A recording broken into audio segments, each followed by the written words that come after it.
ආයිබෝවන් දෑබර දුවේ පුතේ පැය භාගයක් පරක් වුණා. අපේ පැත්තෙන් පොඩි ගැටලුවක් ඇති වුණා. ඒ දේවල් ක්ලියර් කරගත්ත අපි විනාඩි 20ක් විතර යනකොට තීරණය කරා 7:00ට පන්තිය පටන් ගන්න. සෝරි වෙච්ච ප්‍රමාද දෝෂයට. හොඳයි. අපි දැන් සූදානම්. අපි පටන් ගමු. අපේ පළවෙනි ප්‍රශ්නය අභිලේඛන මූලාශ්‍රයකට උදාහරණයක් නොවන්නේ අභිලේඛන. මොකක්ද මේ අභිලේඛනයක් කියන්නේ? දෘඩ මතු පිටක, තද දෘඩ මතු පිටක ලියපු අක්ෂර අපි අභිලේඛන කියලා හඳුන්වනවා. ඒතර බලමු දව කණු වල ලියූ ලේඛන. ඔව් අභිලේඛනයක්. උදාහරණයක් කියන්න මට. දව කණු වල ලියපු ලේඛනයකට ඇම්බැක්කේ ලී කැටේ මේ තියෙනවා දව කණුව ලියපු අක්ෂර. මම දාන්නම් ගෲප් එකට. මම එතනින් ගත්ත වීඩියෝ එකක් තියෙනවා. චුට්ටක් මැසේජ් එකක් දාලා මතක් කරන්න දැම්මේ නැත්තම්. වල්ලිපුරම් රන් සන්නස. ඔව්. වල්ලිපුරම් රන් සන්නසත් අභිලේඛනයක්. රන් පතක লীලා තියෙන්නේ. සීගිරිගී. ඔව්. බිත්තියක කුරුටු ගාපු අකුරු. සීගිරිගී පුස්කොළ පොත්. මේක තමයි උත්තරේ. දෘඩ මතු පිටක ගන්න බෑ අපිට පුස්කොළ පොත්. උත්තරේ අංක 4. එකේ පිළිතුර 4. අපි 2 3 බලමු. 2 මූලාශ්‍ර ඇසුරින් තොරතුරු ලබාගෙන ඉතිහාසයේ ගොඩනැගීමේදී අතීතය නිවරදිව දැකීමට අප කළ යුත්තේ කුමක්ද? ඇත්තටම අපි මූලාශ්‍ර වලින් ඉතිහාසය ගොඩනගා ගන්නෙ නේ. නැතු අපි කාටවත් අතීතයට යන්න බෑනේ. මූලාශ්‍ර විචාර බුද්ධින් පරිශීලනය කිරීම. ඔව් අපිට මූලාශ්‍ර දැක්ක පරිදි පිළිගන්න නැතුව විචාරශීලීව පරිශීලනය කරන්න වෙනවා. මූලාශ්‍ර වල තොරතුරු කටපාඩම් කිරීම. මේක අවශ්‍ය නැහැනේ. මූලාශ්‍ර තොරතුරු කුතුහලයෙන් යුතුව හැදෑරීම. වෙනත් මූලාශ්‍ර පිළිබඳ සොයා බැලීම. ඔය කුතුහලයෙන් හදාරනවා කියන්නේ බුද්ධියෙන් පරිශීලනය කරන එක තමයි විචාරශීලී බුද්ධියෙන්ම. එහෙනම් අපි මේකේ නිවැරදි උත්තරේ විදිහට දෙකේ ගන්නෙ උත්තර අංක 1. 2ට 1. 3 මුල් ඓතිහාසික යුගයේ ජනාවාස වියලි කලාපයේ ව්‍යාප්ත වීමට බලපෑ ප්‍රධාන හේතු වූයේ කුමක්ද? දුවේ පුතේ අපේ රට ජනාවාස වෙද්දී හරි අපේ රට ජනාවාස වෙද්දී ප්‍රාග්මානවයා ලංකාවේ හැමතැනම පදිංචි වුණා. ප්‍රාග්මානවයා අපිට යාගේ සාධක යාපනයේ පැත්තෙන් හම්බ වෙනවා, වියලි කලාපෙන් හම්බ වෙනවා, කඳුකරයෙන් හම්බ වෙනවා, වෙරළබඩින් හම්බ වෙනවා. ප්‍රාග්මාන ලංකාවේ හැමතැනම ඉඳලා තියෙනවා.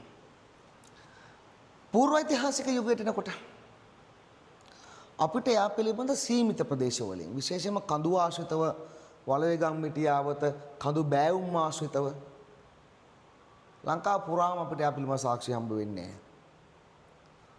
මුල් ඓතිහාසික යුගයට එනකොට අපිට එයා පිළිබඳ තොරතුරු හම්බ වෙන්නේ මුල් ඓතිහාසික යුගයට එනකොට මේ තමයි ලංකාවේ තෙත් කලාපය.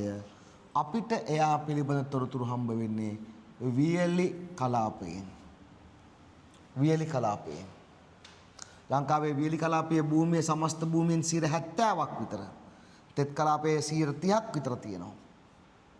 වියලි කලාපයෙන් තමයි අපිට මුල් ඓතිහාසික යුගයේ මානවය පිළිබඳ තොරතුරු හම්බ වෙන්නේ.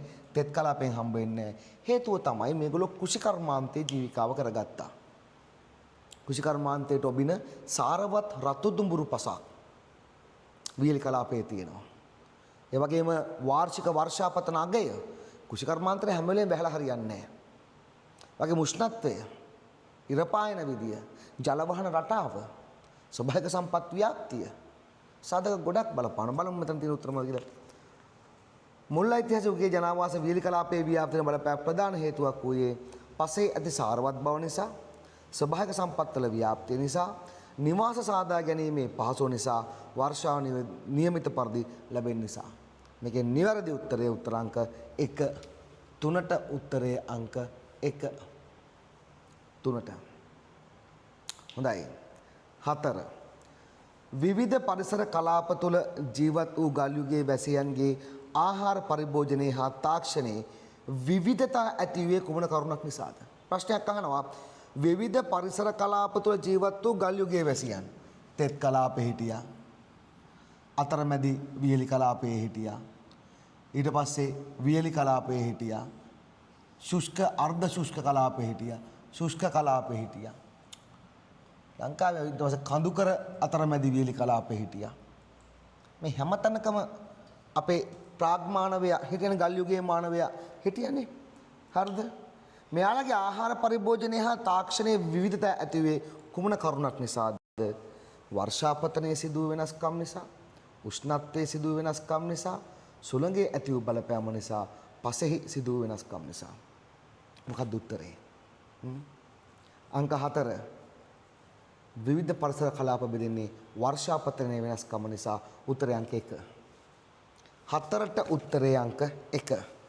4ට උත්තරේ අංක 1. පස්වෙනි ප්‍රශ්නය. වැව් ප්‍රපතනයේ හෙවත් එල්ලංගාව ලෙසට වැව් පද්ධතියක් ඉදිකිරීමෙන් තරන්නන් ලබාගත් ප්‍රයෝජනය වන්නේ. මොකක්ද මේ වැව් ප්‍රපතනය කියන්නේ? වියලි කලාපයේ පුරා හුදකලාව ගොඩ නැගුණු වැව් ඒ ආශ්‍රිතව ගම්මාන තිබුණා. සෑම වැවක් ආශ්‍රිතව ගමක් තිබුණා. තර මේ හුදකලාව ගොඩ නැගෙන වැව්වල ජලයේ හිඳී ගියාම වතුර නැති වෙනවනේ. ඒතර වතුර තියෙන එකකින් අනිත් ඒවා එකට එකක් යා වුණා. නෙට්වර්ක් එක. මෙන්න මේ වාරි ජාලය තමයි අපි හඳුන්වන්නේ එල්ලංගාව කියලා. ජලය කළමනාකරණය වුණා. මෙයාට යම් කිසි මූලාශ්‍රයකින් වතුර එනවා කියලා හිතමු. උඩහින් යන ඔයකින් ඒක හරහා මුණක් බැඳලා අල මාර්ගයෙන් වතුර එනවා. ඒතර මෙයාට වතුර දෙනවා මේ පැති වියලි පෑවිල්ල මෙයා දෙනවා. තමන්ගේ වතුර ටික අල මාර්ග හරහා. ඔන්න ඕක තමයි අපි එල්ලංගාව කියලා කියන්නේ. එහෙම නැත්නම් වැව් ප්‍රපතනය කියලා අපි ඔකට කියනවා.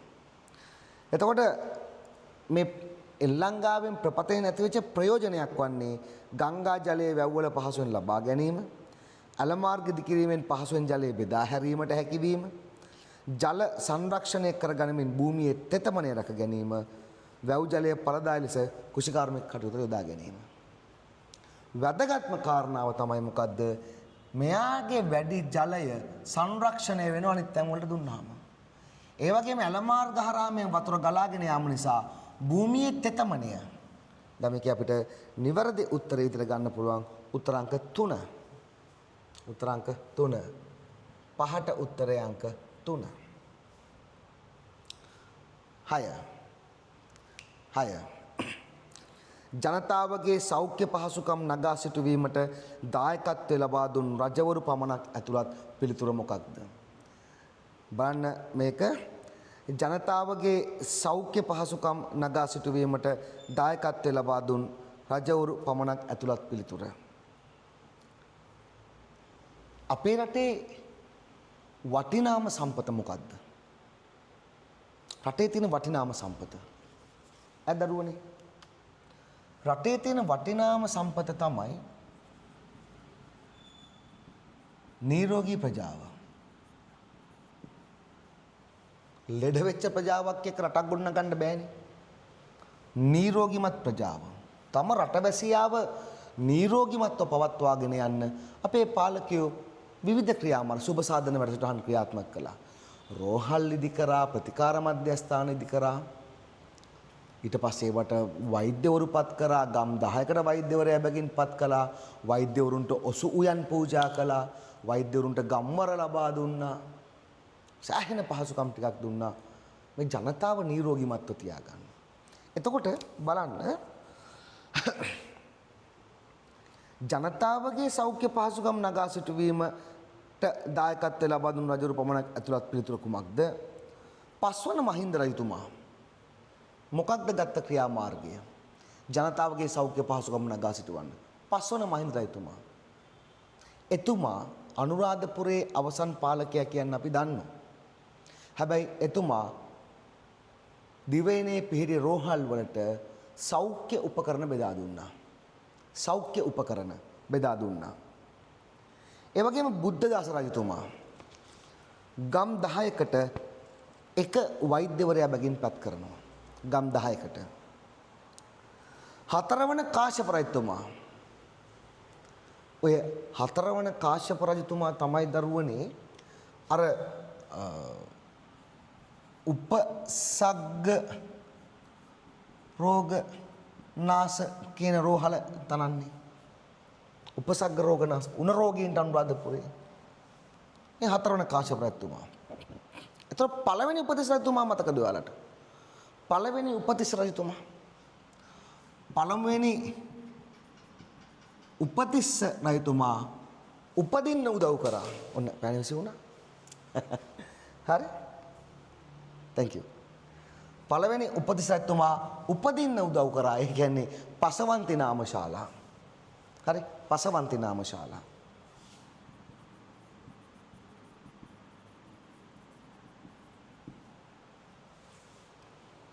දැන් මෙතන බලන්න හතරවන කාශ්‍යප රජතුමා උපසග්ග රෝගනාශක උණ රෝගීන්ට වෙනම ප්‍රතිකාර කරන්න පුළුවන් රෝහලක් ඉදි කරනවා අනුරාධපුර යුගයේ. මේ අනුරාධපුර යුගයේ අවසන් කාලය. කියන්නේ වෙන්කර ප්‍රතිකාර කිරීමේ සංකල්පය අනුරාධපුර යුගයේ ඉඳලා අපේ රටේ තිබිච්ච දෙයක්. වෙන්කර ප්‍රතිකාර කිරීමේ ක්‍රමවේදය.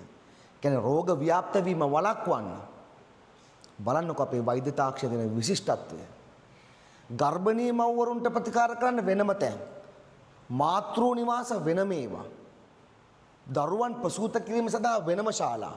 පසවන්ති නාම ශාලා. මව්වරු වෙනෙන් සොත්ති ශාලා. පැහැදිලිද? පණ්ඩුකාභය රජතුමා සොත්ති ශාලා අනුරාධපුර යුගයේ ආරම්භය සොත්ති ශාලා. එතන මේවෙන් කියවෙන්නේ මොකක්ද? අපේ රටේ දියුණු වෛද්‍ය තාක්ෂණයක් තිබුණා කියන එක. මහා පරාක්‍රම රජතුමාගේ කාලේ අපිට හම්බ වෙන ශල්‍ය උපකරණ ආලාහන පිරිවෙනේ. අහන්න පුළුවන් ওই જાතිය ප්‍රශ්නයක්. රෙඩි වෙන්නේ වගේ වට. එතකොට අපිට මෙතන ගන්න පුළුවන් හොඳම උත්තරේ 6ට උත්තරේ අංක 1. 6ට 1. හරි. බලමුකෝ.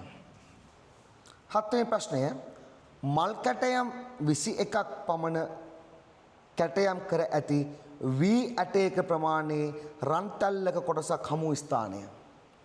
හොඳට මතක තියාගන්න මල් කැටයම් 21ක් අපිට හම්බ වෙන්නේ ජේතවනයේ කරන ලද කැණීමකින්. ජේතවනයේ කැණීමකින් තමයි කාන්තාවකගේ රන් තැල්ලක වී ඇටයක් තරම් කොටසක් හම්බ වෙනවා. ඒක සමීපව නිරීක්ෂණය කරනකොට මල් කැටයම් 21ක්. ඒ අපේ සුළු කර්මාන්තවල තියෙන විශිෂ්ටත්වය. මේ වී ඇටයක් තරම් පුංචි රන් කැබැල්ලක මොකද්ද පාවිච්චි කරපු ටූල් එක? උපකරණය. කොහොමද ලොකු කරලා බැලුවේ? නේ? කැටයම් 21ක් කරන්න. ඒ කියන්නේ අපේ නූතන රන්කරුවාට අභියෝග කරා අපේ පැරණි රන්කරුවා. තාම නූතන රන්කරුවට තාම අභියෝගයක්. උත්තරය අපිට හම්බ වෙන්නේ එක ජේතවනයේ. ජේතවනයේ. 8 තුන්වෙනි උදේ රජු විසින් පරිසරය සංරක්ෂණය කිරීමේ අරමුණින් වල්වල දඬුපත් නොකපනු ඉසා යනුවෙන් නීතියක් පනවමින් පිටෝ සෙල්ලිපිය කුමක්ද? 8 වෙනි ප්‍රශ්නය. හරි? 8 වෙනි ප්‍රශ්නය. තුන්වන උදේ රජතුමා බලන්නකො අපේ 6 වෙනි පාඩමේ පරිසර සංරක්ෂණය පිළිබඳ අපූර්ව නීති ටිකක් තියෙනවා. අපූර්ව නීති ටිකක් තියෙනවා පරිසර සංරක්ෂණය. විශේෂයෙන්ම 4 වන මිහිඳු රජතුමා මේවා ලියාගත්තත් කමක් නැහැ. 4 වන මිහිඳු රජු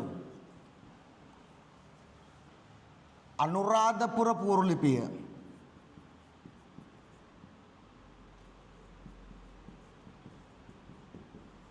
අනුරාධපුර පූර්ව ලිපිය මේක කියනවා උස්බිම් වල කැලෑ කපන්න තහනම් කියලා. උස්බිම් වල කැලෑ කැපුවොත් මොකද වෙන්නේ? ජල මූලාශ්‍ර සිඳී යනවා. කඳුනාය යන්න පුළුවන්. පහත් බිම් නිසරු වෙන්න පුළුවන්. ඒක තේරුම් ගත්තා අනුරාධපුර පූර්ව ලිපිය පළ කරපු 4 වන මිහිඳු රජතුමා. එහෙනම් මේ පහුගිය කාලේ දිට්වාසුලි කුණාටුවත් එක්ක ඇතිවෙච්ච කතාවක් ගියානේ අපේ රටේ මේ මධ්‍යම කඳුකරේ ජනාවාස පිළිබඳව. මතකයිනේ. ඒ ජන අඩි 5000ද 6000ද උඩින් තියෙන ජනාවාස අයින් කරන්න ඕනි. ඊට පස්සේ ඒක දේශපාලනීකරණය වුණා. ඒක ජනාධිපති කරයිද බැයිද කියලා කිව්වා. එයාලගේ පක්ෂේ නායකතුමා කලින් මේ කතාව කියලා තිබ්බා කිව්වා. ඔව් ඉතින් ඒවා හොඳයි මේ ඉතිහාසය දන්නේ නැති අයට නේද? එයාලගේ පක්ෂේ නායකයා තමයි මේ කතාව කිව්වේ කියන එක ඉතිහාසය නොදන්න අයට හොඳයි. හැබැයි ඇත්ත කතාව ගත්තොත් අනුරාධපුර යුගයේ හිටපු 4 වන මිහිඳු රජතුමා තමයි මේක නීතියක් බවට පත් කරන්නේ උස්බිම් වල කැලෑන් නොකපිය යුතුයි කියන එක. අපේ ජනතා අපේ නායකයෝ තුළ තිබිච්ච විචක්ෂණශීලී දැනුම කොහොමද? අනාගතය දැක්කේ කොහොමද? අද මධ්‍යම කඳුකරේ හෙලවිලා නායන්න පටන් අරන්. ඇයි මධ්‍යම කඳුකරේ පස් ස්තරයට දරා ගන්න බැරි තරම් බරක් මිනිස්සු දීලා. ගොඩනැගිලි හදලා පාරවල් හදලා ජලාශ හදලා වගා කරලා වන වැස්ම ඉවත් කරලා. ඉතින් මේ 4 වෙනි මිහිඳු රජතුමා එක තමයි කියන්නේ උස්බිම් වල කැලෑ නොකැපිය යුතුයි.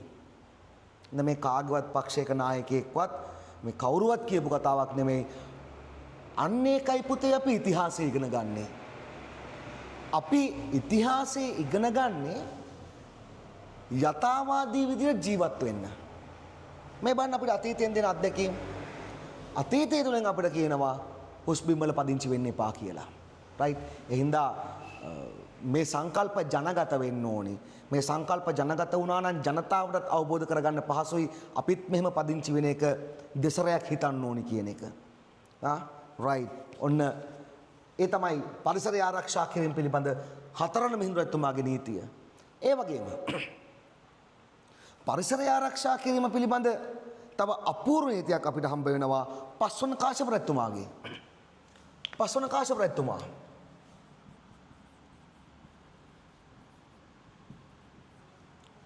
පස්වන කාශ්‍යප රජු. 5 වන කාශ්‍යප රජතුමාගේ සෙල්ලිපියක් තියෙනවා කොණ්ඩවට්ටවාන්.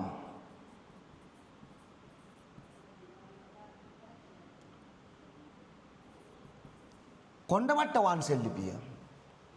ළමයි මේ සෙල්ලිපිය කියනවා උද්‍යානවල තියෙන ගස් කොළන් කළමනාකරණය කරන්න ඕනි රජය ලබා දීලා තියෙන උපදෙස් අනුව. හිතු මතේ උද්‍යානවල ගස් කොළන් කපලා අයින් කරන්න බෑ.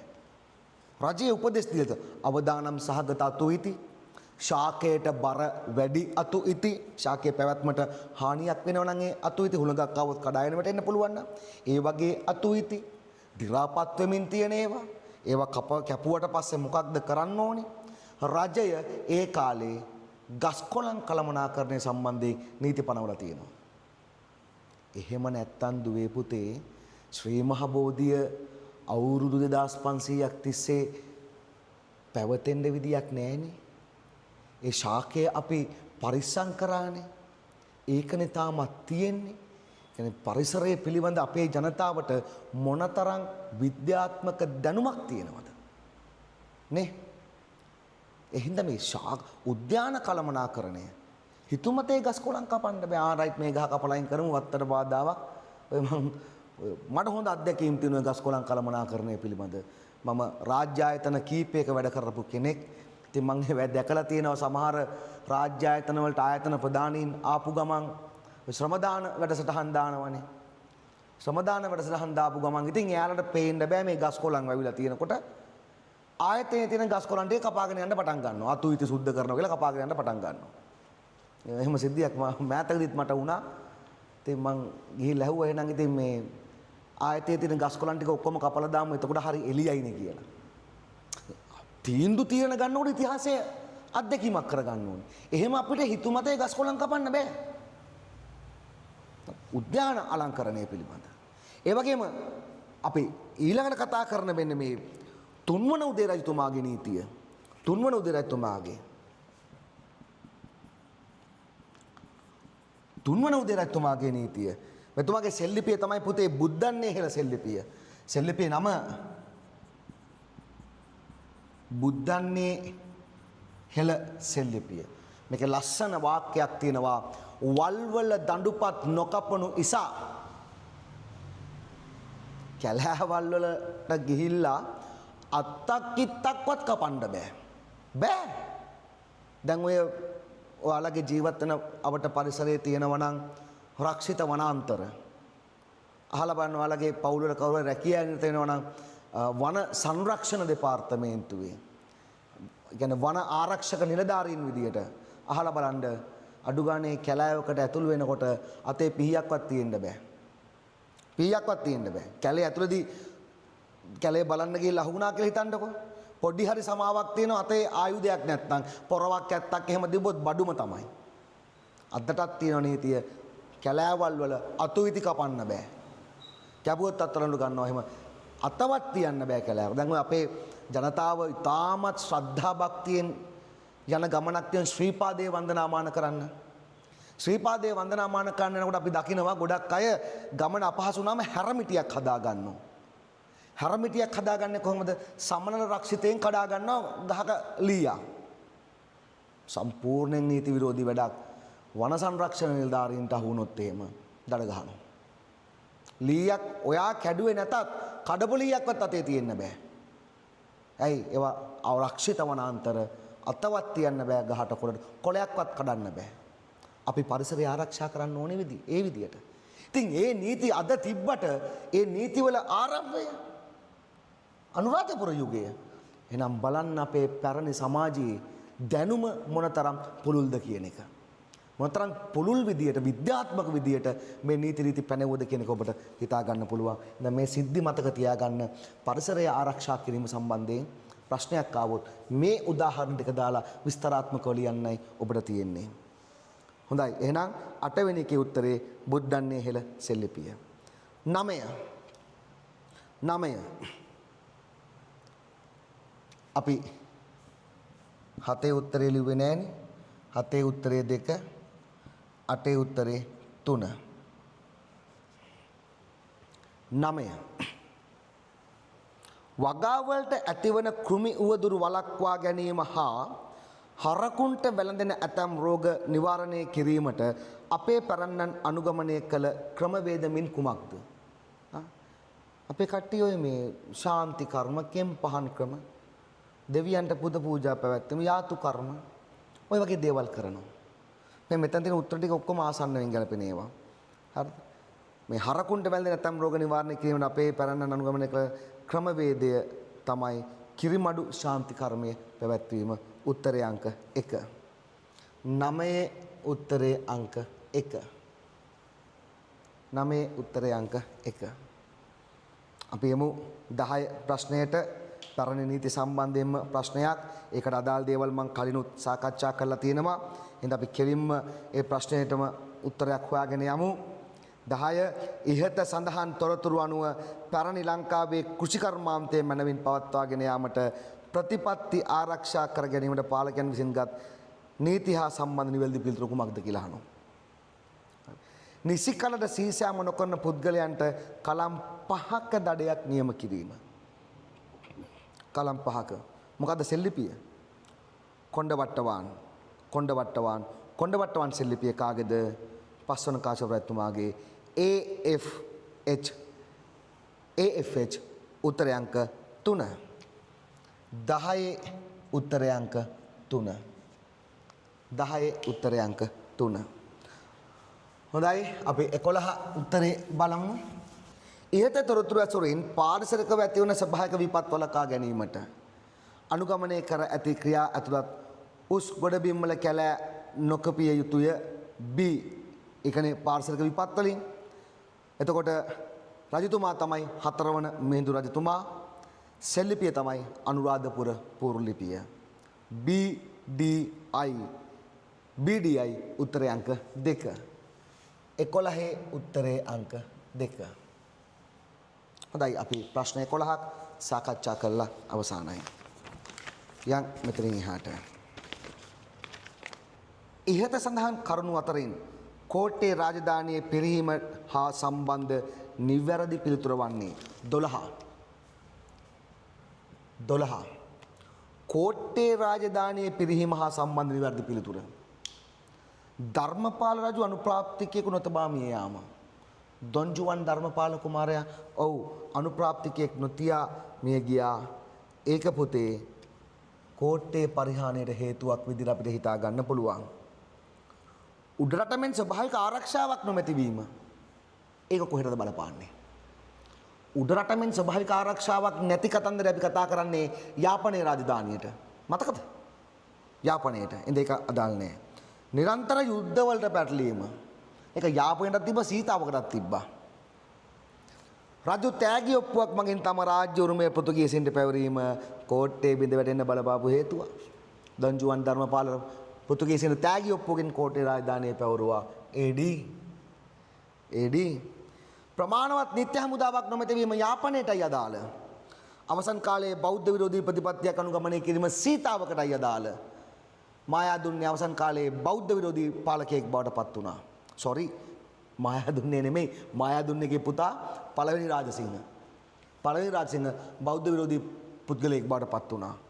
එහෙනම් මේකේ උත්තර දෙකක් තියෙනවා කෝට්ටේ දෙකක් තියෙනවා යාපනයේ දෙකක් තියෙනවා සීතාවක වගේ අදහසක් තමයි මට මෙතන පේන්නේ. ඔව් එහෙම තමයි මේ ප්‍රශ්න අහලා තියෙන්නේ. හරි? කෝට්ටේ රාජධානිය සම්බන්ධයෙන් AD උත්තර අංක 4. කෝට්ටේ රාජධානිය සම්බන්ධයෙන් සීතාවක රාජධානිය බිඳ වැටීමට පවණක් අදාළ පිළිතුර වන්නේ C නිරන්තර යුද්ධවලට පැටලීම සහ අවසන් කාලයේ බෞද්ධ විරෝධී CF 13ට CF උත්තර අංක 3. 14 යාපනයේ රාජධානිය සම්බන්ධයෙන් අහනවා BE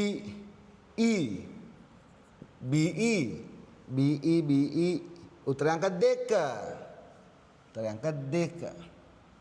ඔන්න ප්‍රශ්න 14ක් අපි සාකච්ඡා කරලා ඉවරයි. 15 වෙනි ප්‍රශ්නය. උඩරට රාජධානිය ආරම්භයේදී ස්වාධීන සංවිධානයක්ව තිබී පසුව දිසාවේ යටතේ ක්‍රියාත්මක වූ පරිපාලන සංවිධානය. උඩරට රාජධානිය ආරම්භයේ ස්වාධීන සංවිධානයක් විදිහට තිබුණා. නිෂ්පාදන කටයුතු හැසිරවීම කරපු බද්ධය කාර්යාංශය. රාජධානිය තුල අවශ්‍ය විවිධ නිෂ්පාදන රෙද්දි කියයි ඊට පස්සේ ආභරණ කියයි යකඩ කියයි ඊට පස්සේ කුඹල් වඩු ඒ ඕනම නිෂ්පාදනයක් මේ බද්ධය කාර්යාංශය හරහා තමයි කළමනාකරණය කළේ. මෙන්න මේ බද්ධය කාර්යාංශය පස්සේ දිසාවේ යටතට පත් කෙරුණා. එනම් උත්තරේ 15 උත්තරේ අංක 1. ගම්පොළ රාජධානියට සමකාලීනව මෙරට පැවති රාජධානි 3 නිවැරදිව දක්වා ඇත්තේ. ගම්පොළට සමගාමීව. හරි. ගම්පොළ ආරම්භක පාලකයා කවුද? මට මැසේජ් එකකින් ඕනේ උත්තරේ. ගම්පොළ ආරම්භක පාලකයා. ඔන්න නම් ගම් ටික පොඩ්ඩක් මට බලා ගන්න ෆෝන් එක කරලා මට අහන්න තිබුණා. ගම්පොළ ආරම්භක පාලකයා. කවුද ගම්පොළ ආරම්භක පාලකයා? මැසේජ් එකකින් ඕනේ මට උත්තරේ. මට පේන්නේ අතුන. ලෙෆ්ට් එකට කට්ටිය නෑ නේද? අද 16ක් බවට පත් වෙලා. නමක් බලලා කියන්න පුතේ මට ඔයා. නදුල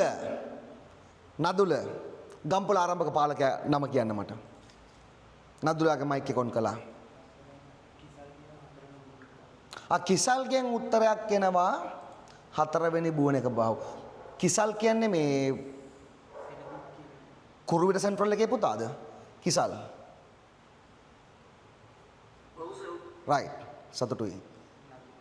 නදුල මොකද උත්තරේ? නදුලගෙන් අපිට එනවා උත්තරයක්. මේ 16 වෙනි එකේ සම්පූර්ණ උත්තරය වෙනවනේ. යා කියන්නේ පළවෙනි. නෑ මම අහන්නේ පුතේ මේ ගම්පොළ ආරම්භක පාලකයා කවුද කියලා. ගම්පොළ ආරම්භක පාලකයා තමයි 4 වෙනි බුවනක බාහුව. 4 වෙනි බුවනක බාහුව. බලා ලෙෆ්ට් එන්ඩ් එහෙම බා ප්‍රශ්න අහනවා කියලා මේ ලැජ්ජා කරන්න නෙමෙයි. නිදිමතේ ඉන්න පුළුවන්, කම්මැලිකම එලිලා ඉන්න පුළුවන්. පොඩ්ඩක් දැන් මේක ඇදලා ගන්න එපා. ඒකයි මම මේ ප්‍රශ්නයක් අහන්නේ. මාත් මාර මහන්සියක් වෙනවා මේ දවස්වල. සතියේ දවස් 3ක්වත් පිට ඉස්කෝලේ අඬ ගහනවා දේශන වලට මට. දැන් අදත් සම්පූර්ණයෙන් පැය 6ක් ඔය මේ රත්නපුර පැත්තෙන් කලවාන දිහාවට යනකොට හරිම ලස්සන ඉස්කෝලයක් තියෙනවා කරවිට ජාතික පාසල කියලා. තාම ලස්සන පාසලක් හරිත වර්ණයේ පැහැයෙන් යුක්ත ලස්සන ඉස්කෝලයක්. ඒ ඉස්කෝලේ අද කතා කරා මට සෙමින එකක් කරන්න. ඉතින් උදේ 8:00 ඉඳලා 1:00 වෙනකන් එක හුස්මට එතන දේශනේ. ආයි දැන් උන අදින් ඉවරයි. සඳුදා අපේ ඉස්කෝලේ ළමයින්ට අහපුව පේපරයක් සාකච්ඡා කරනවා. අඟහරුවාදා ඇහැලුර පැත්තේ මම වැඩ කරන පැත්තේ ඉස්කෝලේකට ආයි කතා කරලා තියෙනවා. ආයි බ්‍රහස්පතින්දා බලංගොඩ දියවින්නට යන්න තියෙනවා. එක දිගට ඉස්කෝල කතා දවසක් කර දවසක් වගේ ඉස්කෝලේ දේශන වලට යන්න තියෙනවා. මම මේ ඇත්තටම පෙබරවාරි 10 වෙන්නේ කවද්ද කියලා බලාගෙන ඉන්නේ විවේකයක් ගන්න. ඔයාලගේ පේපර් ටික හදන්න ඕනි. ඒක දාන්න ඕනි. තාම ටෆ් ලයිෆ් එකක්. හැබැයි අපි වැඩේ අතාරින්නේ නැහැ දරුවනේ. මම දන්නවා ඔයාලත් මහන්සි වෙනවා මේ දවස්වල. අපේ උගුරක් දැන් ගන්න දෙයක් නැහැ. හරි. ගම්පොළ රාජධානී ආරම්භක පාලකයා 4 වෙනි බූණක බහුරැතිතුමා එතුමා ගම්පොළ ආරම්භ කරනකොට එතුමාගේ සහෝදරයා 5 වන පරාක්‍රමබාහු දැදිගම පාලන මධ්‍යස්ථානයක් ගොඩනගනවා. දැදිගම. හරි. ඒ වගේම යාපනයේ හිටියා ආර්ය චක්‍රවර්තීවරු. යාපනයේ හිටියා ආර්ය චක්‍රවර්තීවරු. එහෙනම් දැදිගමයි යාපනයයි දෙක අනිවාර්යෙන් තියෙන්න ඕනේ. දැදිගමයි යාපනයයි. දැදිගමයි යාපනයයි එක්ක රයිගම අලකේශ්වර පරම්පරාව වෙනම පරිපාලන මධ්‍යස්ථානයක් විදිහට ගොඩනගමින් තිබුණා. එහෙනම් ගම්පොළට සමකාලීනව තිබිච්ච පාලන මධ්‍යස්ථාන තුන තමයි දැදිගම, රයිගම, යාපනය. උත්තර අංක 1. උත්තර අංක 1. දැයි අපි යන් 17 18 ප්‍රශ්න වලට පිළිතුරු සපයන්න. දෙවන පරාක්‍රමබාහු රජු පිළිබඳව තොරතුරු දැක්වෙන පිළිතුර මොකක්ද කියලා අහනවා. දෙවෙනි පරාක්‍රමබාහු රජතුමාට. දෙවන පරාක්‍රමබාහු රජතුමා මොකක්ද යුගය පොරගේ? දෙවන පරාක්‍රමබාහු රජතුමා දඹදිනිය යුගය. කුරුණෑගල රාජධානියේ ප්‍රථම පාලකයා වීම කවුද? කුරුණෑගල කවුද? පළවෙනි බූණක බාහු. මාගගේ පාලනය නට මුදවා ගැනීම දෙවන පරාක්‍රමබාහු. මාගගේ චෝඩංග සේනාපතීන්ගේ ආක්‍රමණයට මුහුණ දීම පළවෙනි බූණක බාහු. දේවපති රාජ ඇමති ලවා ආර්ථික ආගමික අධ්‍යාපන අංශවල දිනුවක් ඇති වෙන දෙවන පරාක්‍රමබාහු යුද්ධම කරන්න වෙච්ච මිනිසෙක්නේ. මාග පරාජය කරන්න හමුදාව ලෑස්ති කරමින් ඉන්නකොට මේ කොහෙවත් ඉන්න ජාවක රජෙක් මලේ අර්ධද්වීපේ ඉඳලා බෞද්ධ වස්තුන් අරගන්න. ඒකට ගහන්න වුණා. ඒකට ගහලා ඉවර වෙලා පස්සේ මාගට ගහන්න සිද්ධ වුණා. මාගට ගහලා ටික දවසක් අවුරුදු 4ක් 5ක් යනකොට ආයිමත් ජාවක තන්ත්‍රබානු ආයිමත් සේනාංකයක් අරන් ආවා. එතකොට යුද්ධ විතරයි මේ මිනිස්සයා. දෙවන පරාක්‍රමබාහු. ඉතින් මෙයා යුද්ධ වලට අවධානය යොමු කරනකොට රටේ සංස්කෘතික, අධ්‍යාපනික, ආගමික පැතිකඩ ගොඩනගන්න එතුමා බාර දුන්නේ එතුමාගේ ළඟම ඇමතිවරයා දේවපති රාජට. රට එක දෙයක විතරක් නිරත වෙන්න බෑනේ පාලකයෙක්ට. රටේ හැම අංශයක්ම බලන්න ඕනේ. ඉතින් දේවපති රාජ ඇමතිවරයා තමයි ඒ කටයුත්ත බාර දී තිබුණේ. ඊළඟට ඊජිප්තුව සමග සම්බන්ධතා පැවැත්වීම. ඊජිප්තුව සමග සම්බන්ධතා පැවැත්වීමත් පළවෙනි බූණක බාහු. පළවෙනි බූණක බාහු. හරි. පොඩ්ඩක් මම මෙතන කුරුණෑගල රාජධානියේ ප්‍රථම පාලකයා යාපහුව මම වර්ධුනා එකපාරට කියනකොට කුරුණෑගල රාජධානියේ ආරම්භක පාලකයා දෙවන බූණක බාහු. ඔන්න මට පැටලුණා දෙවන බූණක බාහු. හරි. එහෙනම් දෙවන පරාක්‍රමබාහු රජු පිළිබඳ තොරතුරු දැක්වෙන්නේ මාගගේ පාලනයෙන් රට මුදවා ගැනීම B. දේවපති රාජ ඇමතිලා වාර්තයේ ආගමික ඒ කටයුත්ත D. BD 17ට BD කියන්නේ උත්තරේ අංක 1. 18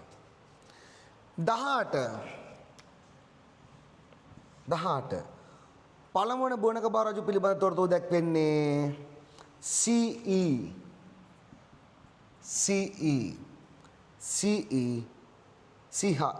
උත්තරේ අංක 3. ඔන්නෝමයි අපි ප්‍රශ්න 18ක් කතා කරේ. 19 අවසන් වරට ශ්‍රී ලංකාවේ එක්සේසත් කර රජතුමා සහ ඔහුගේ රාජ්‍ය පාලන මධ්‍යස්ථානය වන්නේ. අවසන් වරට ලංකාවේ එක්සේසත් කරන්නේ 6 වන පරාක්‍රමබාහු. හරිම සරලයි කෝට්ටේ යුගය. 19 6 වන පරාක්‍රමබාහු කෝට්ටේ යුගය පිළිතුරු අංක 4. 20 යාපහුව රාජධානි සමයේ ජීවත් වූ කෙනෙකුට අසන්නට ලැබෙන සිද්ධිය ඇතුළත් පිළිතුර. යාපහුව රාජධානි කාලේ ඉන්න කෙනෙක්ට අහන්න ලැබෙන එකක්. බලමුකෝ. සීගිරිය බලකොටු ඉදි කිරීම. ඒ කාලේ ඉන්න කෙනෙක්ට අහන්න පුළුවන් අතීතයේ වෙච්ච දෙයක් නිසා. සංදේශ සාහිත්‍ය බෑනේ. ලංකාවේ සංදේශ සාහිත්‍ය ලියවෙන්න පටන් ගන්නේ මොන යුගයේද? ඔන්න උත්තරයක් ඕනේ. ගම්පොළ යුගයේ ලියපු සංදේශ දෙකක් මට කියන්නකෝ. සංදේශ ගම්පොළ යුගයේ ලියපු සංදේශ දෙක. රන්නව. අන්න මට පුතේක උත්තර දෙන්න හැන කවුද? ආයි කියන පුතා?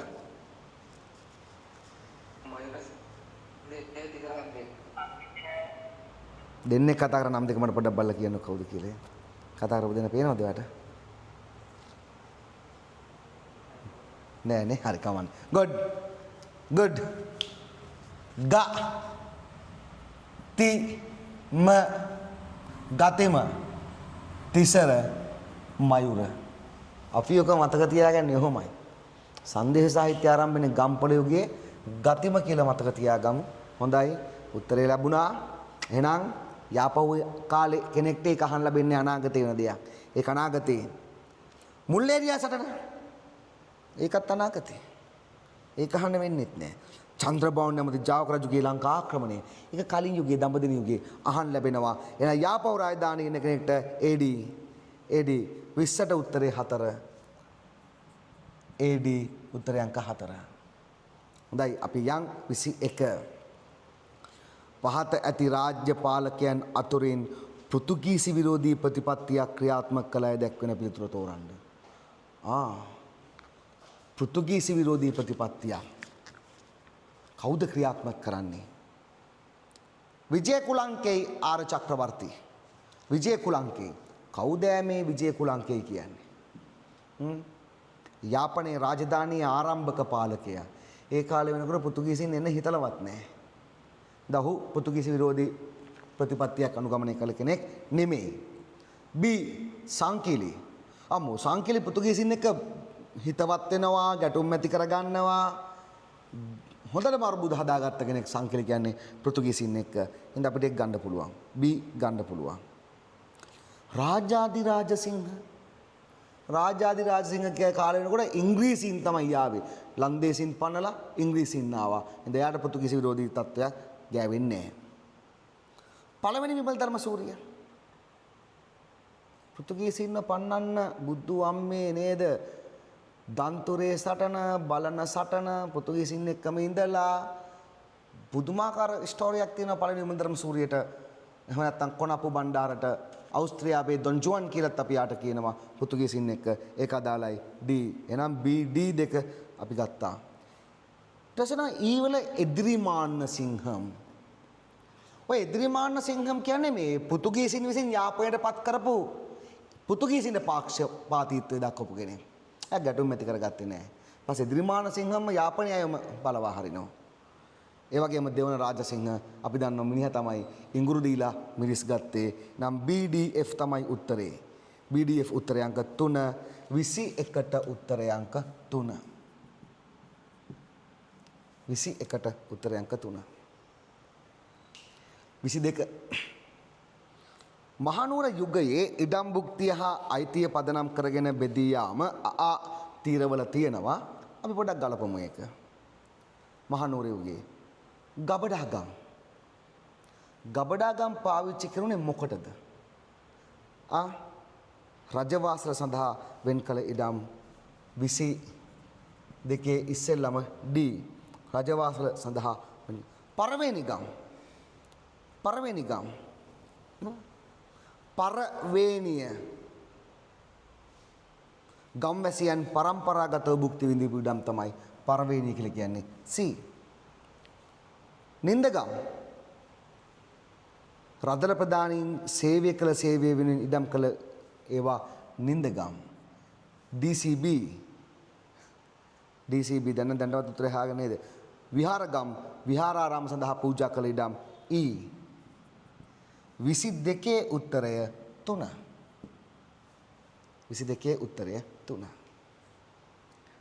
අපි යන් 23 වෙනි ප්‍රශ්නය කතා කරන්න. 23 වෙනි ප්‍රශ්නය මෙරටට පැමිණි ලන්දේසි ජාතිකයන් උඩරට පාලකයන් සමග ගැටුමින් වැළකී සිටීමට ප්‍රධාන හේතුව. ලන්දේසින් ලංකාවේ වෙරළබඩ ප්‍රදේශවලින් කොටසක් අල්ලගත්තා. යාපනය අල්ලගත්තා. කොළඹ ඉඳලා මඩකලපුර ලංකාව යටින් අල්ලගත්තා. එහෙම අල්ලගත්තට පස්සේ ලන්දේසීන් අපේ රටේ වෙරළබඩ කලාපය අත්පත් කර ගැනීමේ අරමුණින් උඩරටත් එක්ක ගැටෙන්න පටන් ගත්තා. 1665 වගේ කාලේ උඩරටට බිහිසුණු ප්‍රහාරයක් එල්ල කරනවා ලන්දේසීන්. එතකොට ඉන්නේ දෙවන රාජසිංහ රජතුමා. එතුමා බොහොම ඉවසිලිමත්ව බලාගෙන ඉන්නවා මොකද්ද මේ ලන්දේසීන් කරන්න කියලා. මොකද එතුමාම ගිවිසුම් මත්සන් කරලා ගෙන්න ගත්ත කට්ටියනේ. එතුමා බොහොම කල්පනාකාරී හැසිරීම අධ්‍යයනය කරලා එතනින් පස්සේ වසර 3ක විතර කාලයකදී දෙනවා ලන්දේසීන්ට අර ඒ ආක්‍රමණයෙන් අහිමි වෙච්ච බිම් ප්‍රදේශ ඔක්කොම ආයි උඩරටට ගන්න උඩරටට. ඒ ගැනීමත් එක්ක ලන්දේසීන් බය වෙනවා. ඒක සිද්ධිය වෙන්නේ මෙහෙමයි. දැන් ඔහොම ලංකාව ගත්තොත් යාපනයේ කමාන්ඩරිය ලන්දේසීන්, කොළඹ කොමාන්ඩරිය හා ගාලු කොමාන්ඩරිය. එතකොට උඩරට රජතුමාට විශාල වෙරළ තීරයක් හම්බුණා.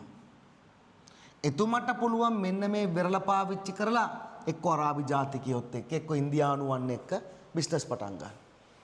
එතුමට පුළුවන්. එහෙම වුණොත් එහෙම ලන්දේසින් අපේ වෙළඳ භාණ්ඩ ලැබෙන්නේ නැතුව යනවා. ඒ නිසා ලන්දේසින් තීරණය කරනවා උඩරත් එක්ක සාමකාමී වෙන්න. ඒ වගේම ලන්දේසින්ට අමතර පිරිවැයක් දරන්න සිද්ධ වුණා. මෙන්න මේවා ආරක්ෂක මුර සංචාර. ආරක්ෂක මුර සංචාරයි මේ ප්‍රදේශය හරහා විදේශීය නෞකා આવොත් එහෙම වෙනත් නෞකා આવොත් එහෙම භාණ්ඩ ගෙනියන්න. දැන් ලන්දේසින් නිතරම මේවා ආරක්ෂක මුර සංචාරය. යාළගේ වියදම් වැඩි. එහෙනම් වියදම් වැඩි කරගන්න අකමැති වෙච්ච නිසා ඒගොල්ලෝ උඩරටත් එක්ක සාමකාමීව කටයුතු කරන් තීරණය කරා. ලංකාවට ආපු යුරෝපා ජාතීන් අතරින් උඩරට රාජධානියත් සමග වැඩිම කාලයක් සුහදව කටයුතු කරේ ලන්දේසීන්. වැඩිම කාලයක්. ලන්දේසීන්ගේ යුද බලයට වඩා ලන්දේසීන්ගේ යුද බලයට වඩා උඩරට රජවරුන්ගේ ශක්තිය වැඩි වුණ නිසා නෑ. උඩරට තුල පැවති ස්වභාවික ආරක්ෂාව නිසා නෑ. ඒක ආසන්න එකක්. ලන්දේසි ප්‍රතිපත්තියේ මූලික ලක්ෂණ වියදම අඩු කර ගැනීම නිසා ඔව් උත්තරේ අංක 3. එයාට ඕන නම් වියදම අඩු කරගන්න උත්තරේ අංක 3. 23ට 3. දැයි 24 වෙනි ප්‍රශ්නෙට යන් බලන්න. පහත දැක්වෙන ඔයාලා අහගෙන ඉන්න මම වතුර පොඩ්ඩක් බොන්න යනවා ඒ ගමම්ම. පහත දැක්වෙන පාලකීන් සිව් දෙනා ඇසුරෙන් 22 23 ප්‍රශ්න වලට පිළිතුරු ලියන්න තියෙන්නේ.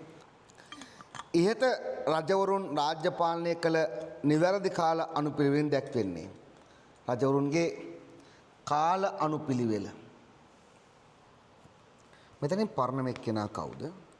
සේනා සම්මත වික්‍රම කීර්ති ශ්‍රී රාජසිංහ, දෙවන රාජසිංහ, සේනා සම්මත, ශ්‍රී වීර පරාක්‍රම. හතර දෙනාම මහනුවර කට්ටියනේ. මහනුවර රාජධානිය අය. පරණම එක්කෙනා සේනා සම්මත. 24 පරණම එක්කෙනා සේනා සම්මත. සේනා සම්මත තුමාට පස්සේ අපිට විතර කරපුවා දෙවන රාජසිංහ. දෙවන රාජසිංහ.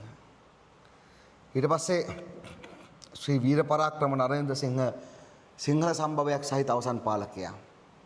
ඊට පස්සේ කීර්ති ශ්‍රී රාජසිංහ. CBDA උත්තරේ අංක 3. අම්මෝ එතන 3 ඔක්කොම 3 ගිහලා තියෙනවා. සාමාන්‍යයෙන් ඕලෙවල් විභාගයට නම් හොඹ වැටෙන්නේ නැහැ. ඕලෙවල් විභාගයට එකේ උත්තර 10යි, දෙකේ උත්තර 10යි, තුනේ උත්තර 10යි, හතරේ උත්තර 10යි තමයි 40ට බෙදිලා යන්නේ. ඊළඟට මේ අතරින් නායකර් වංශයට අයත් රජතුමා දැක්වෙන අක්ෂරය තමයි නායකර් වංශය ඒ කීර්තිශ්‍රී රාජසිංහ රජතුමා ඒ 25A. 26 පෞද්ගලිකත්වයේ ඉස්මතු කරන ලෞකික රසවින්දනයට මුල් තැන් ලබා දුන් කලාකෘති බිහිවීම. A. B. මානවවාදී විෂය වෙනුවෙන් දේවධර්මයේ වැනි විෂයන් ඉගැන්වීමට උනන්දු වීම. C. පුද්ගලයා වැදගත් කොට සැලකීමට වඩා සාමූහික බව ඉස්මතු වීම. D. ග්‍රීක ලතින් භාෂා ඉගෙන ගැනීමෙන් පසු එම භාෂාවෙන් ලියවුණු පොත් නිසා සාහිත්‍යයේ ප්‍රබෝධයක් ඇතිවීම. පුනරුදේ සම්බන්ධ ප්‍රශ්නයක් නෙමෙයි තියෙන්නේ. ඉහත A හා D තෙක් ඇති කරුණු අතුරෙන් පුනරුද සමයේ දක්නට ලැබුණු ප්‍රධාන ලක්ෂණය වන්නේ පෞද්ගලිකත්වයේ ඉස්මතු කරන ලෞකික රසවින්දන මුල් තැන ලබා දුන් කලාකෘති. A හරියට හරි. හරිද? 26. 26ට A අදාළයි. ග්‍රීක ලතින් භාෂා ඉගෙන ගැනීමෙන් පසු එම භාෂාවෙන් ලියුණු පොත් භාෂා සාහිත්‍ය ප්‍රබෝධයක් ඇතිවීම. D. AD උත්තරය අංක 1. උත්තරය අංක 1. 27 වෙනි ප්‍රශ්නය. පුනරුද සමයේ දේශපාලන ශාස්ත්‍රයේ සිදු ප්‍රබල වෙනස්කම මින් කුමක්ද? පුනරුද සමයේ දේශපාලන ශාස්ත්‍රයේ සිදු වූ ප්‍රබල වෙනස්කම. ළමයි පුනරුද සමයට පෙර තිබුණේ මධ්‍යතන යුගයනේ. ඔහොමනේ ඕක යන්නේ. එතකොට ප්‍රාදේශීය රාජ්‍ය වලට බලතල බෙදීම ඒ තමයි මධ්‍යතන යුගයේ ලක්ෂණය. ජාතික රාජ්‍ය බිහිවීම ඒක පුනරුද යුගයේ ලක්ෂණයක්. අංක 2 එතෙන්ට එන්නේ. රාජාණ්ඩු බිඳ වැටීම මධ්‍යතන යුගයේ ආරම්භවල වෙච්ච දෙයක්. රාජාණ්ඩු බිඳ වැටීම. දේශ ගවේෂණ ව්‍යාපාර ඇතිවීම ඒක 4ට අදාළ උත්තරය. හැබැයි මෙතන දේශ ගවේෂණ ව්‍යාපාර කියන එක දේශපාලන ශාස්ත්‍රයේ සිදු ප්‍රබල වෙනස්කමක් නෙමෙයි. දේශපාලන ශාස්ත්‍රයේ බිහි වෙච්ච ප්‍රබලම එක තමයි ජාතික රාජ්‍ය. නැවතවරක් රජවරු බලවත් වෙන්න පටන් ගත්තා. කොහොමද රජවරු බලවත් වෙන්න පටන් ගත්තේ? කොහොමද රජවරු බලවත් වුනේ? අලුතින් බිහි වෙමින් ආපු වෙළඳ ව්‍යාපාරික ප්‍රජාවත් එක්ක රජවරු ගනුදෙනු කරා, රජවරු බදු අය කරා, ආර්ථිකයෙන් ශක්තිමත් වෙලා ව්‍යාපාරිකයන් රැකවරණය ලබා දීම හරහා රජවරු ශක්තිමත් වුණා බදු අය කරලා. ඒ හරහා රජවරු අතර හමුදාවක් ගොඩනගලා බලය පතුරවනවා. ඒකනේ අදටත් ලෝකේ සියලුම රාජ්‍යයන් වෙළඳාම මත පදනම් වෙන්නේ. වෙළඳ බලය මත. ඇමරිකාව මේ පිස්සු වැටිගෙන ඉරානෙට ගහන්න යනවා, චීනෙට පාට් එක දානවා, වෙනිසියුලාවට පාට් එක දානවා. මොකද මේ? එයාගේ වෙළඳ බලය, ඛනිජ තෙල් බලය, වෙළඳ බලය රැක ගන්න ජාතික රාජ්‍ය සියල්ල පදනම වෙන්නේ දැන් වෙළඳාම මත. චීනෙන් වෙළඳ සම්බන්ධතාව තර කර ගන්නවා, ඇමරිකාව ලෝකේ වටේම රටවල් වල තීරු බදු පනවනවා, වෙළඳ බලය රැක ගන්න. තාම පදනම වෙන රටවල් ආර්ථිකයේ පදනම වෙළඳාම. හරි. එතකොට 28 වෙනි ප්‍රශ්නය 28 වෙනි ප්‍රශ්නය පුනරුද බලපෑමෙන් ලංකාවේ සමාජ සංස්කෘතික ශාස්ත්‍රයේ සිදු වෙනස්කමක් වන්නේ අන්ඩර්ලයින් කරගන්න. සමාජ සංස්කෘතික ශාස්ත්‍රයේ පුනරුද බලපෑමෙන් ලංකාවේ සමාජ සංස්කෘතික ශාස්ත්‍රයේ සිදු වෙනස්කමක් වන්නේ රෝමලන්දේශ නීති ලැබීම දේශපාලනිකයි. ග්‍රාමීය ස්වයංපෝෂිතාර්ථික බිඳ වැටීම ආර්ථික කාරණාවක්. යුරෝපා ගෘහ නිර්මාණ ශිල්පයේ ආభాෂය ලැබීම අන්න සමාජ සංස්කෘතික කාරණාවක්. අධිකරණ පද්ධතිය හඳුන්වා දීම දේශපාලනිකයි. උත්තරය අංක 3. උත්තරය අංක 3. ඇහුන්නේ 27. 27 උත්තරය අංක 2. ජාතික රාජ්‍ය බිහිවීම. ජාතික රාජ්‍ය බිහිවීම 27. 27ට 2. 28ට 3. පුතේ මෙතන මේ ප්‍රශ්න දෙක යොමු වීමේ පොඩි ගැටලුවක් තියෙනවා. අපි ඒක ඇතහැරලා 31 වෙනි ප්‍රශ්නෙට යන්. 31 වෙනි ප්‍රශ්නෙට යන්. පහත දැක්වෙන්නේ ශ්‍රී ලංකාවේ පිහිටුවාගත් දේශපාලන පක්ෂ හා ඒවායේ නායකත්වයේ දරූ පුද්ගලයන් කිහිප දෙනෙකි. ඒ.ඊ. ගුණසිංහ මොකක්ද ආරම්භ කරපු පක්ෂය? ඒ.ඊ. ගුණසිංහ. හරි. 31 වෙනි ප්‍රශ්නෙට පොඩ්ඩක් යන්. ඒ.ඊ. ගුණසිංහ තමයි කම්කරු පක්ෂය C. ආචාර්ය එන්.එම්. පෙරේරා එන්.එම්. සම සමාජ පක්ෂය D. ඩී.එස්. සේනානායක එක්සත් ජාතික පක්ෂය A.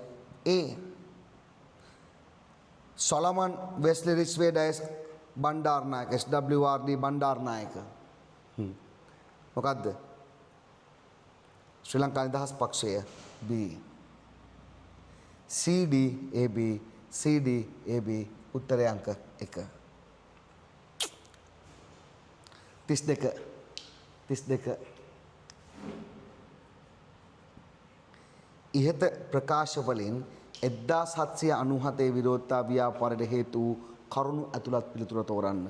1797 විරෝධතා ව්‍යාපාරයට හේතු කරුණු ඇතුළත් පිළිතුර. පොල්ගසෙන් ලැබෙන ඵලදාව නොසලකා බදු අය කිරීම. පොල්ගස් බද්ද අදාළයි. ඒ අදාළයි. ඌව වෙල්ලස්සර මුස්ලිම් මුහන්දිරවරයෙක් පත් කිරීම 818 කැරැල්ල. 818 කැරැල්ල. බදු එකතු කිරීමට අවුමිල්දාරවරුන් පත් කර ගැනීම. බදු එකතු කර ගැනීමට අවුමිල්දාරවරුන් පත් කර ගැනීම. ඒක C අදාළ වෙරළබඩ කැරැල්ලට. 1840 මුඩුබිම් පන්දසා වගාවට ඉඩම් නොලැබීම. ඒක 848 කැරැල්ල D. එහෙනම් මේකේ උත්තරය AC අංක 3. 33 වෙනි ප්‍රශ්නය බලමු. 33 වෙනි ප්‍රශ්නය. පහත කරුණු හොඳින් අධ්‍යයනය කර පිළිතුරු සපයන්න. කෝල්බ්‍රුක් හා මැනින් ප්‍රසංස්කරණ දාලා යුගලයේ වන්නේ කුමක්ද කියලායි ප්‍රශ්නයෙන් අහන්නේ. කෝල්බ්‍රුක් හා මැනින් බලමු. ව්‍යවස්ථාදායක විධායක සභාව පිහිටුවීම. ව්‍යවස්ථාදායක විධායක සභාව පිහිටුවීම කෝල්බ්‍රුක්. ලියාගන්න කෝල්බ්‍රුක්. A කෝල්බ්‍රුක්. 33 කෝල්බ්‍රුක්. පළාත්බද ඡන්ද කොට්ටාස ක්‍රමය හඳුන්වා දීම. කවුද පළාත්බද ඡන්ද කොට්ටාස ක්‍රමය මොන ප්‍රතිසංස්කරණද හඳුන්වලා දෙන්නේ? ඒක C මැනින්. ප්‍රථම වතාවට සීමිත ඡන්ද බලය හඳුන්වා දීම. ක්‍රූමැකලම්. විධායක කාරක සභා ක්‍රමය හඳුන්වා දීම ඩොනමෝර්. එහෙනම් උත්තරේ A හා C. A හා C. 33 වෙනි ප්‍රශ්නයෙන් පස්සේ අපි යන් 34 මෙරට ධනවාදී ආර්ථික ක්‍රමයට පසුබිම සැකසෙන්නේ මෙන් කුමන ආණ්ඩු ක්‍රම ප්‍රතිසංස්කරණය හරහාද? අපේ රටේ ව්‍යාපාරික මධ්‍යම පන්තියක් ගොඩනගෙන්න බලපාපු ප්‍රධාන ප්‍රතිසංස්කරණයක් තමයි කෝල්බ්‍රුක් කැමරන් ප්‍රතිසංස්කරණය. කෝල්බ්‍රුක් කැමරන් මුදල් ඉපයීමේ අවස්ථාව දේශීය ජනතාවට හම්බ වුණා. මුදල් ඉපයීමේ අවස්ථාව මොනවද? කොන්ත්‍රාත් වැඩ, තොග හා සිල්ලර වෙළඳාම, අරක්කු රේන්ද වෙළඳාම, මිනිරන් මැණික් පතල් කර්මාන්තය. ඔන්න ඔය වගේ කර්මාන්ත නිරත වෙන්න අවස්ථාව ලැබිලා දේශීය ජනතාවට මුදල් ඉපයීමේ අවස්ථාව හම්බුණා. ඔවුන් මධ්‍යම ධනවතුන් බවට පත් වුණා ඊට පස්සේ ලංකාවේ. එහෙනම් අපේ රටේ ධනවාදී ආර්ථික ක්‍රමයකට පසුබිම හැදෙන්නේ අංක 2 කෝල්බ්‍රුක් කැමරන් ආණ්ඩු ක්‍රම ප්‍රතිසංස්කරණයෙන්. හරි. ඊළඟට පළමු හා දෙවන ලෝක යුද්ධ සම්බන්ධ ප්‍රකාශ කිහිපයක් පහත දැක්වේ. ඒවා අධ්‍යයනය කරලා අපිට ලියන්න තියෙන්නේ ඔස්ට්‍රියාවේ ඔටුන් හිමි කුමාරයා ඝාතනය කිරීම.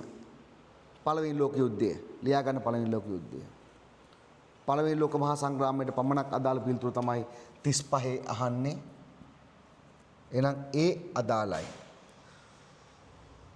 පර්ල් වරායේ හමුදා කඳුර ජපානයේ පහර දීම. ඒක දෙවන ලෝක යුද්ධයට අදාළයි. ඇමරිකානු ලුසිටානියා මගේ නැව ජර්මානුවන් ගිල්වා දැමීම ඒක පළවෙනි ලෝක යුද්ධයට අදාළයි. පෝලන්ත නවරාජ්‍ය බිහිවීම පළවෙනි ලෝක යුද්ධයෙන් පස්සේ තමයි පෝලන්ත නවරාජ්‍ය බිහි වෙන්නේ. ජර්මනිය කොන්දේසි විරහිතව යටත් වීම අවස්ථා දෙකේදීම වෙනවා. පළවෙනි ලෝක යුද්ධයටත් ඒක අදාළයි. පොඩ්ඩක් අපි තියමු. හිරෝෂිමා නාගසාකි නගරවලට පරමාණු බෝම්බ හෙලීම ඒක දෙවෙනි ලෝක යුද්ධයට අදාළයි. ඔස්ට්‍රියාවේ ඔටුන් හිමි කුමාරයා ඝාතනය කිරීම ඒ පළවෙනි ලෝක මහා සංග්‍රාමය. එතකොට ACD උත්තරේ දැන්ටමත් ඇවිල්ලා ඉවරයිනේ අපිට.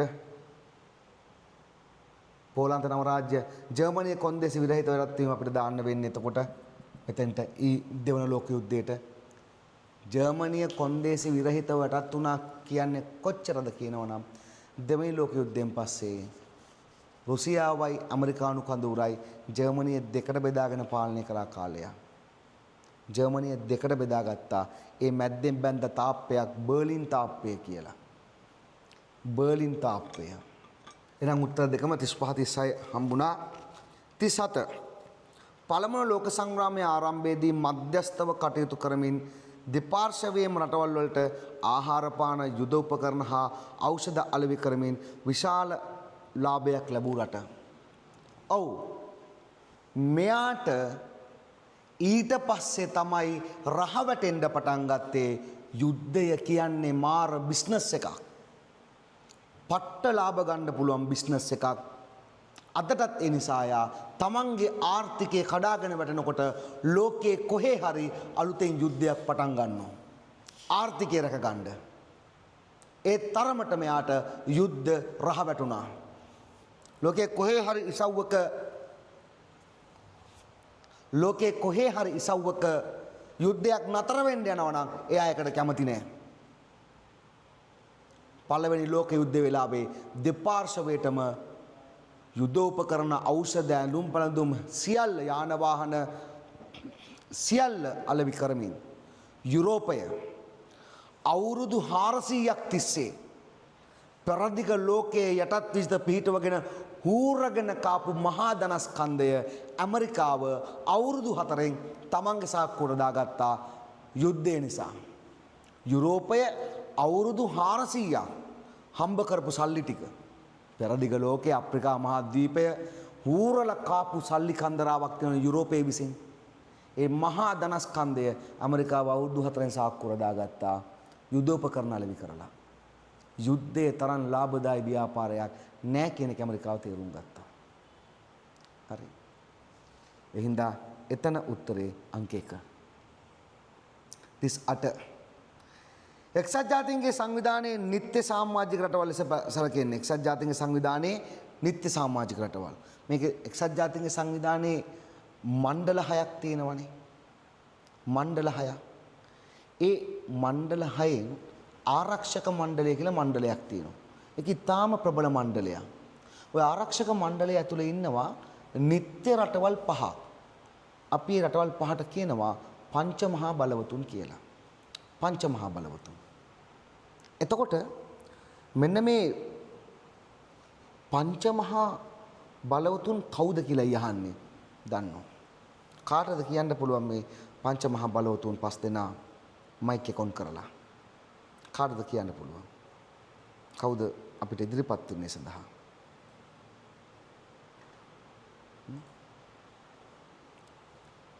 දාසේ දෙනාම ඉන්නවද? කවුද? නමක් කියන්න මට. කවුද කතා කරන්නේ? ඇමරිකාව, රුසියාව, ප්‍රංශය, චීනය එකක් ඇහුන්නේ නැහැ.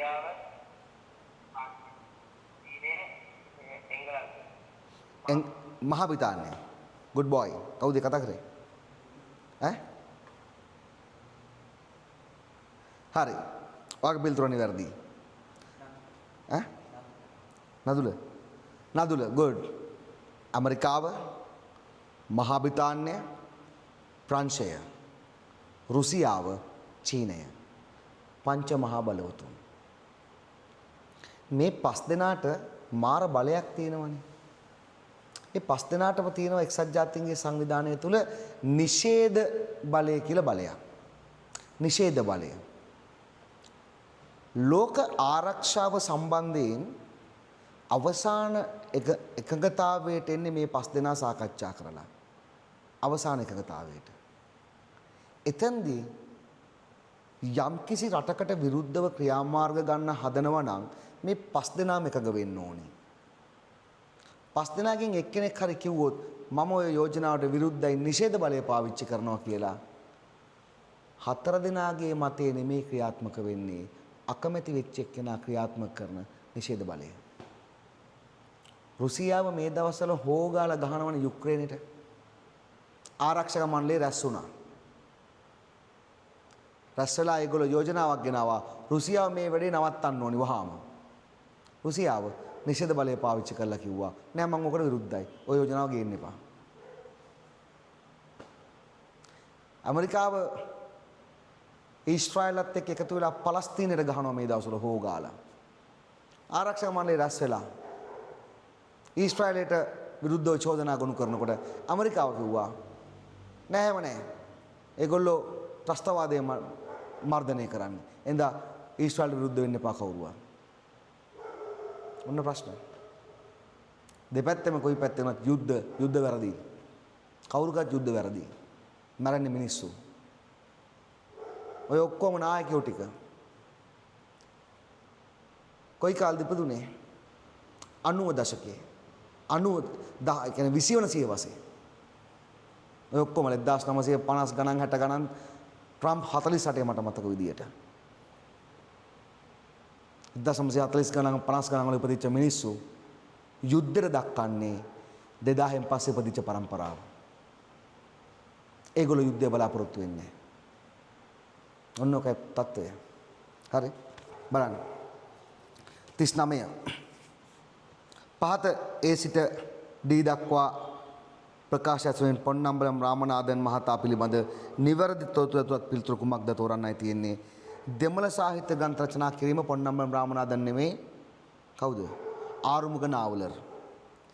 ව්‍යවස්ථාදායකයට සීමිත ඡන්ද බලෙන් ප්‍රථම වර්තය ඉදිරිපත් වීම ඔව් පොන්නම්බලම් රාමනාදන්. යාපනයේ හින්දු විද්‍යාලයේ විදුහල්පති ලෙස කටයුතු කිරීම නෑ ඒක ආරුමුග නාවලර්. वर्ष 1915 සිංහල මුස්ලිම් කොලාහලයේදී බෞද්ධයන් වෙනුවෙන් පෙනී සිටියා නඩු කියන ඉදිරිපත් වුණා. ඒ පොන්නම්බලම් රාමනාදන් ඒ සහ ඩී උත්තරේ අංක 3.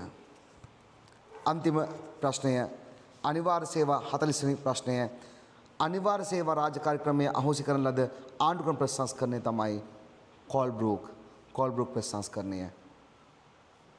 40 උත්තරාංක 1. 40 උත්තරාංක 1. හොඳයි අපි යමු ටක් ගාලා ඊළඟට. රයිට් අපි ලෝක සිතියමට අවධානය දෙමු.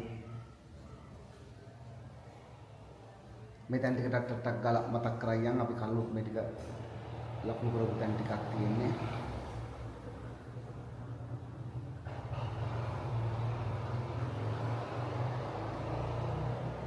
තමයි ඉන්දියාවේ ප්‍රධාන ගංගා ටික. මෙන්න මේ ගඟට අපි කියනවා සින්දු නදිය. සින්දු නදිය. ගංගා නම් ගංගා යමුනා කියලාට අපි ඒක හඳුන්වනවා ගංගා නම් ගඟ. ඊට පස්සේ මෙතන තියෙනවා නර්මදා.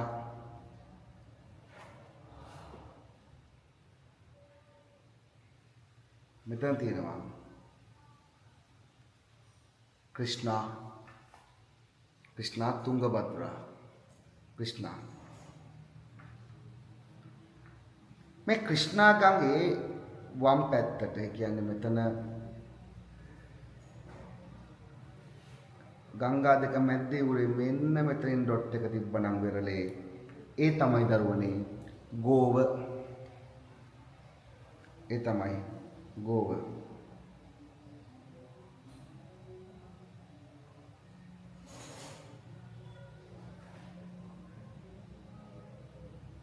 ඊළඟ දන්නවද මෙන්න මේ රට මොකද්ද කියලා?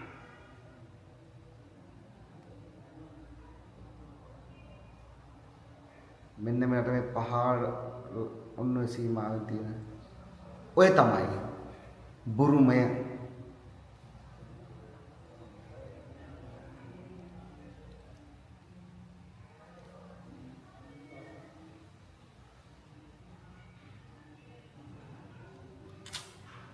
ඊට බුරුමේට දකුණත පැත්තෙන් තියෙන ඊළඟ රට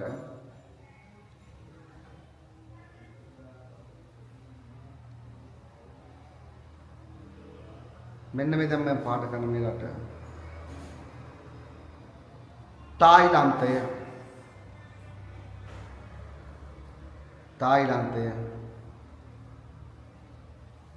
තායිලන්තයේ දකුණු පැත්තෙන් තියෙන මෙන්න මේ දෙන්න පහුගිය ටිකේ හොඳටම මරාගත්ත දැන් කරනවද දන්නේ ඔයාලා බලන්න බැරි වුණා. කාම්බෝජය තායිලන්තයේ කාම්බෝජය පහුගිය දසල හොඳට මරාගත්තා. කාම්බෝජය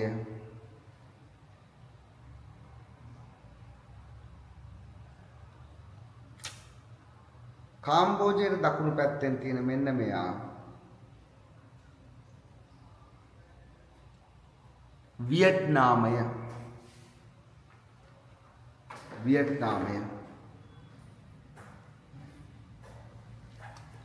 ඒකම මෙන්න මෙතන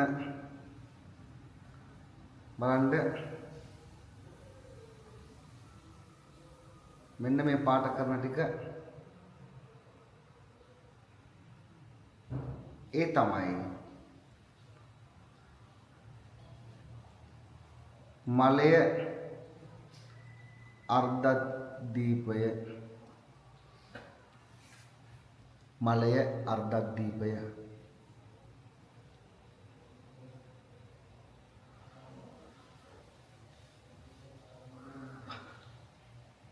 මෙන්න මේ දූපත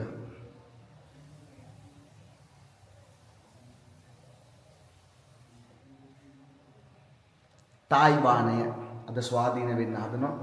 නමුත් දෙන්නේ කවුද? චීනය. ලොකු අර්බුදයක් පැනනගෙන තියෙන කලාපයක් ඔය ටික. චීනය. තායිවානය. මෙන්න මේ මුහුද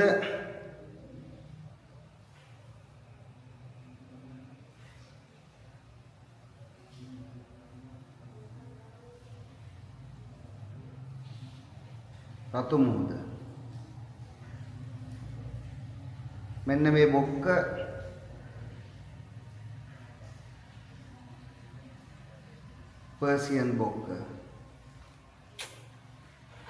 පර්සියන් බොක්ක.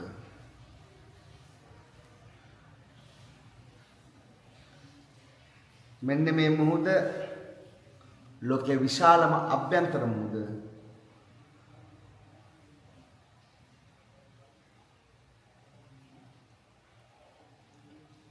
කැස්පියන් මුහුද. හොඳයි අපි දැන් යමු ලංකාවට.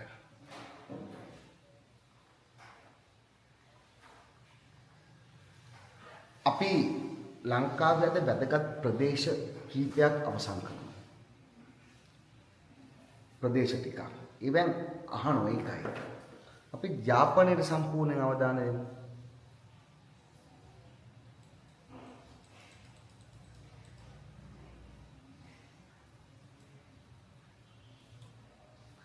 යාපනයට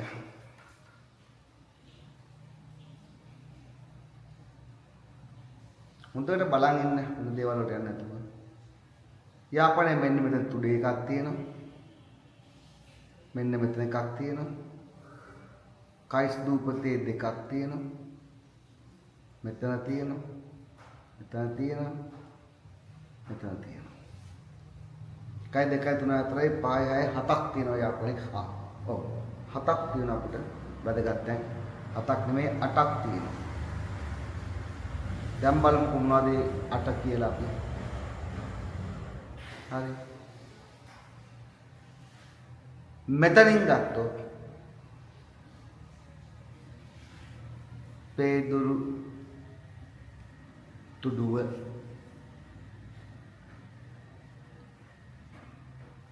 මෙතනින් ගත්තොත් දඹකොළ පටුන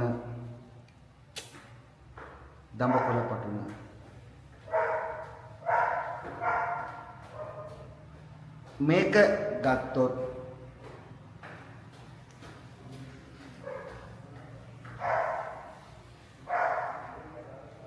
කදුරුගොඩ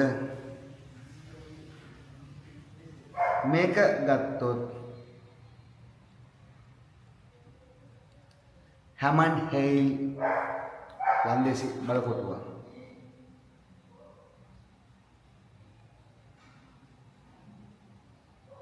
මේක ගත්තොත් සූකරතිත්ත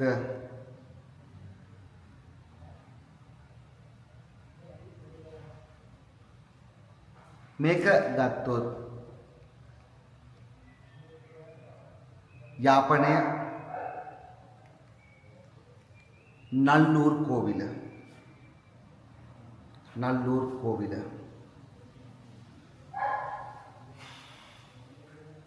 මෙන්න මෙතන ගත්තොත් අලිමංකඩ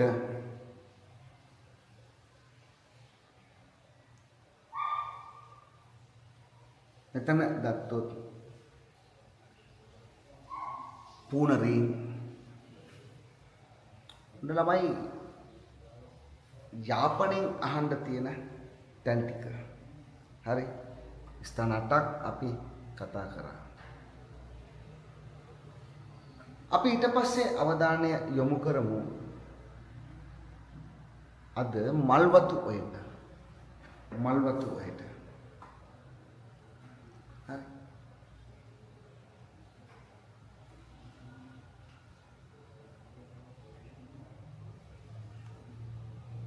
මෙන්න මේ ඔයට අපි කියනවා මල්වතු ඔය. මල්වතු වාසිත වැව් ටිකක් තියෙනවා. යෝධ වැව.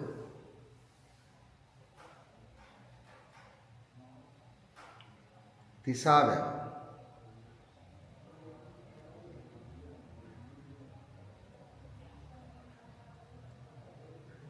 නුවර වැව.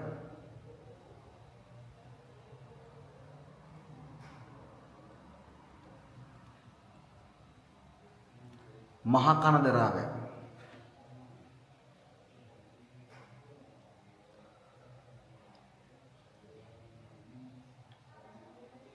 නාච්ච දුව වැව. අපි දැන්ට ඔය සිතියන් අභ්‍යාස දෙක පොඩ්ඩක් ස්ටඩි කරමු. කලින් කරපුවම පොඩ්ඩක් මතක් කරා. අපි ගොඩාක් ස්ථාන ටික ලකුණු කරලා තියෙන්නේ.